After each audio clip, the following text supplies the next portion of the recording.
Dua të luaj, projekti I cili po zvarritet pafund në qytetin e Vlorës. Afati I përfundimit të punimeve ishte parashikuar për rreth 8 muaj, por nuk ka një ditë të fillimit dhe të mbarimit të këtij projekti. Duket se punimet të cilat kanë nisur më përpara se një vit nuk kanë përfunduar ende, duke mos respektuar dhe afatet e përcaktuara në tabelën e cila tregon vlerën e investimit, por edhe afatin 8 mujor të përfundimit të punimeve.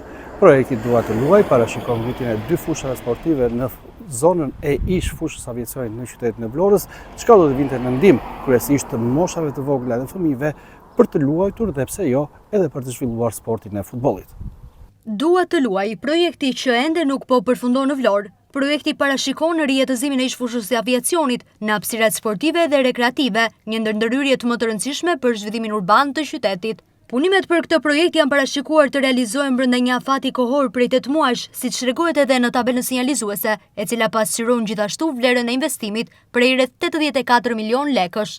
Megjithatë, në këtë tabel nuk specifikohet data e nisjes dhe as ajo e përfundimit të projektit, çka ka ngritur pikpyetje te qytetarët se kur do të jetë realisht gati kjo hapësirë. Në fakt, punimet për këtë projekt kanë nisur rreth një vit më parë, duke treguar se afati 8 mujor I parashikuar për përfundimin e tij është I kaluar. Pavarësisht kësaj, projekti vijon ende të jetë në proces. Rijetëzimi I kësaj zone konsiderohet shumë I rëndësishëm për qytetin e Vlorës, pasi krijimi I terreneve sportive dhe hapësirave rekreative do të ishte një ndihmë e madhe jo vetëm për banorët e zonës, por edhe për të gjithë qytetin, veçanërisht për fëmijët dhe të rinjt. Megjithatë, projekti ende nuk ka përfunduar dhe punimet në terren vijojnë me ritme të ulta, duke lënë të kuptohet se afati parashikuar fillimisht do të tejkalohet ndjeshëm.